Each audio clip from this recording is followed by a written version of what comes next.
We are joined here in our studio with the CEO of Melaleuca, Frank VanderSloot, ahead of the big Melaleuca Freedom Celebration. It's tomorrow, and it is the 27th year you guys have been doing this.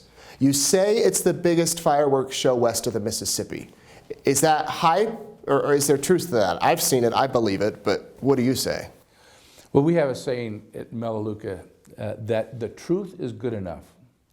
And what that means to us, and we remind ourselves of that all the time, that it's important we don't exaggerate, we don't hype things, we say things like they are.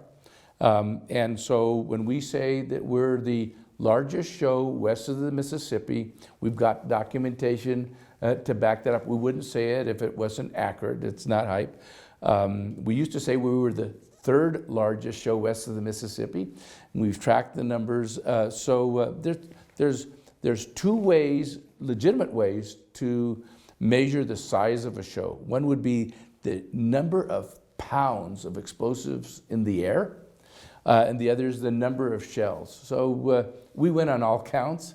I brought some stats. I thought you might ask me something like that. So, this year, Melaleuca will have 18,050 shells. Wow.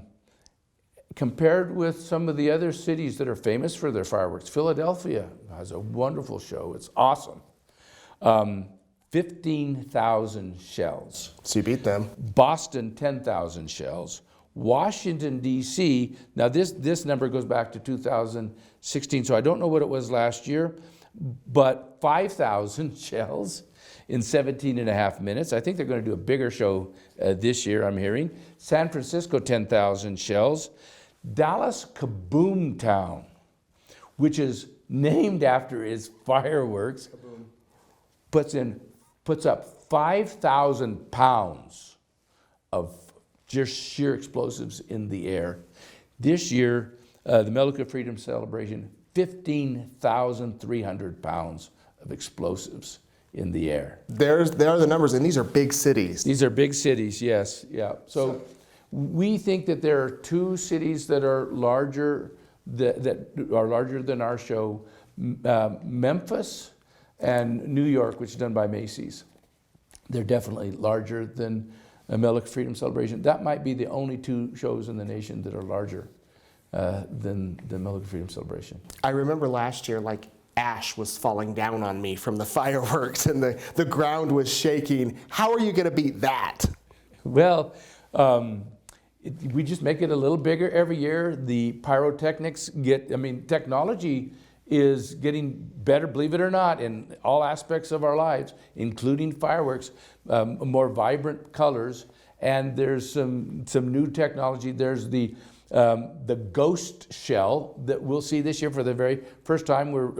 This is the first time anybody in the country will see that shell. It's really unique. I haven't seen it, but I'm just saying. But by what we've been told about it, it flashes one color like a blue, and then it will go dark, and then the whole sky will change colors, and it'll go dark again, and it'll change colors and go dark again. We're expecting a really neat thing there. There's actually going to be more than one finale. That just means that it's just going to be tremendous, and we'll experience what we think is that's got to be it, but it's not. There's the teaser. More than one finale. So yeah, it's about halfway through the show, so you'll know it when you see it. Wow. And all of this, of course, synchronized like to the second, right? To the soundtrack. To a hundredth of a second. To the hundredth of a second. There's some special technology that we've been using the last 3 years now. We bring in a specialist from Germany, famous pyrotechnic. I can't even say his name right, or I would try to do it, but we bring him in specially to fire the show. We use the same technology that they do at the Olympics. It's really precise. And of course, we've got Snake River Landing now. We're the only city in the nation, the only city in the world that has the fireworks show. We have an amphitheater, 110 acres, built just for the show. And so that's special. We ought to say thank you to the folks at Snake River Landing that made that happen. Yeah. So yeah, it's and kudos to the Idaho Falls police that have now studied these traffic patterns in a way, and they're getting really good at helping people, get home a lot earlier than we were at the first time we did it. Sure, and we'll post some links below where you can see the parking maps, the traffic flow, figure out how to get in and out of there as fast and efficient as possible. Last year there weren't a lot of complaints though. It seemed to go pretty smooth. It was much better last year. Yeah. Why do all this? It's got to cost some money. I won't ask you how much unless you want to announce that. Well, it costs nothing compared to the price that the men and women paid that gave us this free country, and that's why we do this. We want to say thank you. I get to travel all over the world, have for now the last 2 decades, and every time I go to another country, it hits me how great America is compared to anything that we've ever seen. This is the most prosperous nation. We have the best culture. We experience more freedoms and more opportunity in our country than any people on the planet have ever experienced. But it's not by accident. This was paid for by the lives of over 1 million men and women who gave their lives so we could be a free country, so we could become free, and so we could stay free. They've also given their lives in World War II for the freedom of other peoples, against Hitler.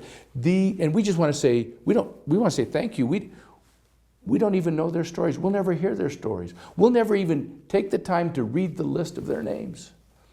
But whoever they were, we want to tell them and their families, thank you for their sacrifice. We don't want to forget how we got to where we are. And it doesn't seem like enough, 31 minutes. But that's what we're trying to accomplish, to remind people. So it's about the message with the music, the synchronization, and the words behind the music, that we try to remind ourselves and each other how great America is, how great the people were that made this sacrifice, and do our best to tell them thank you for what they've done. Starts at 10 o'clock. You can go down to Riverfest beginning at noon, and there's all sorts of activities. You can stake out your spot there on the lawn and gear up for the Freedom Celebration, and bring your radios. Not your phones, right? Because there'll be a delay.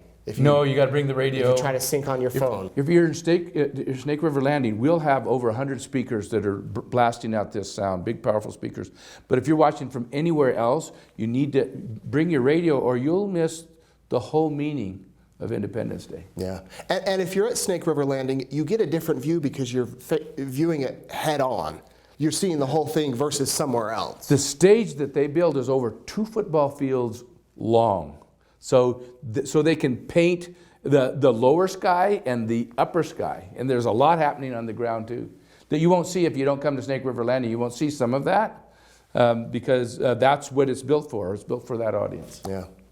All right, well, it should be a fun time. Thank you so much, Frank and Melaleuca, for doing the fireworks every year. It's going to be a good show. Head on out there and have a great 4th of July.